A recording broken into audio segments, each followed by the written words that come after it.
नमस्ते फ्रेंड्स, स्वागत है आपको फिर से मेरे यूट्यूब चैनल पे। अभी हम चर्चा करेंगे कि बिहार में 2 अक्टूबर यानी कि गांधी जयंती के दिन कास्ट सेंसस यानी कि जातिगत जनगणना जारी किया गया। अब इसमें हम यह जानने का कोशिश करेंगे कि किस धर्म में कितने लोग हैं और किस जाति में कितने % लोग हैं। साथ में ये भी जानने का कोशिश करेंगे कि ओबीसी यानी कि अदर बैकवर्ड कास्ट जो है वो 63% है।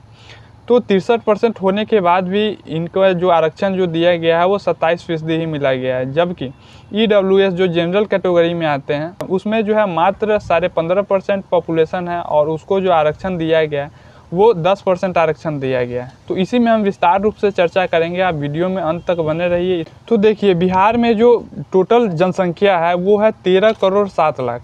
अब इस 13 करोड़ 7 लाख जनसंख्या में ईबीसी यानी कि एक्सट्रीमली बैकवर्ड कास्ट वो 36% आते हैं, ओबीसी यानी कि अदर बैकवर्ड कास्ट वो 27% आते हैं। और इसमें जो है यादव आते हैं ओबीसी में ही, उनका जो प्रतिशत है जनसंख्या की वो 14.5% है।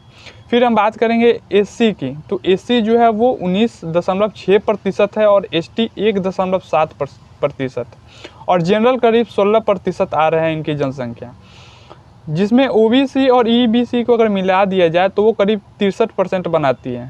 ऐसा ही कहा जा रहा है कि ओबीसी जब 63% है तो उसको आरक्षण मात्र 27% क्यों दिया जा रहा है, और एससी एसटी दोनों को अगर मिला दिया जा रहा है तो 21% आ रहे हैं एससी एसटी की टोटल जनसंख्या।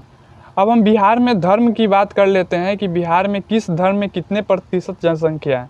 तो जैसे कि हिंदू की बात किया जाए तो हिंदू करीब 82% है, मुसलमान 17% है और क्रिश्चियन, सिख, जैनिज्म, बौद्धिज्म ये जितने भी धर्म हैं उसमें टोटल जो है प्रतिशत 1% है। यानी कि 1% में जैनिज्म, बुद्धिज्म, क्रिश्चियनिटी ये सारे धर्म जो है वो 1% में आ जाते हैं।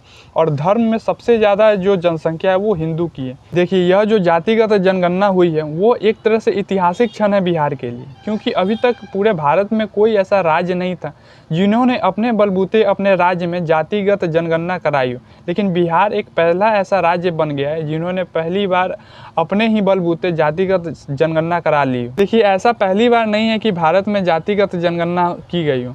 इससे पहले 1931 में भारत में जातिगत जनगणना कराई गई थी, जिसमें मात्र एससी एसटी की कितनी जनसंख्या है भारत में उसको ही पब्लिकली किया गया था। बाकी जितने भी कास्ट है, चाहे वो जनरल से हो चाहे ओबीसी से हो, इसको कभी भी पब्लिकली नहीं की गई थी। मात्र एससी एसटी में कितने इसमें जनसंख्या है उसी को बस पब्लिकली किया गया था।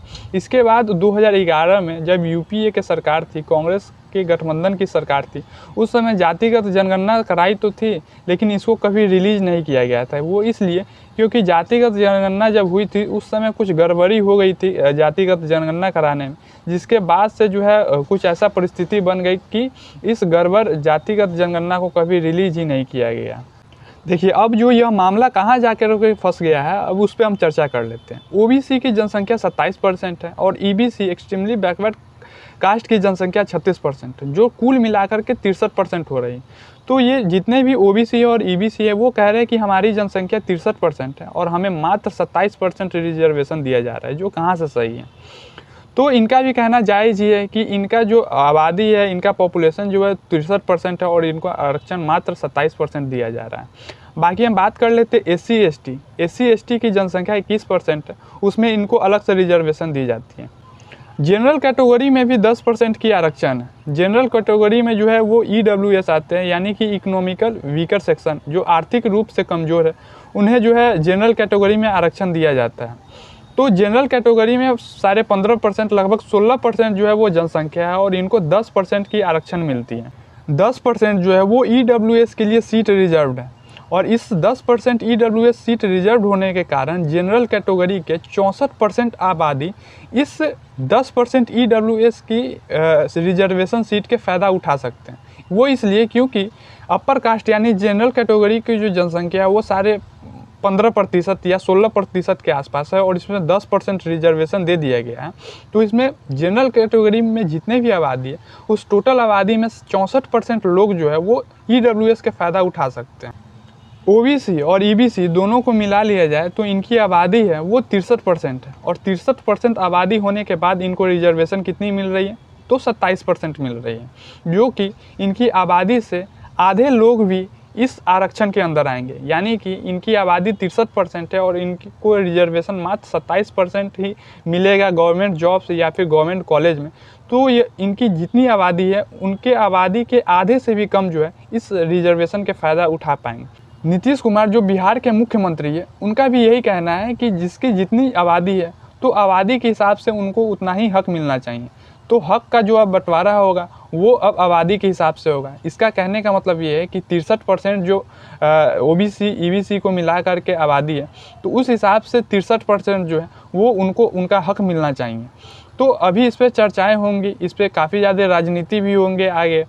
तो यह आपको खबर फिर आगे हम बताएंगे कि क्या इसमें जो है रिजर्वेशन जो 27% ओबीसी के लिए रखी गई थी वो बढ़ाया गया या फिर उतना ही है। इसकी जानकारी आगे आएगी तो आगे आपको फिर इसके बारे में खबर देंगे।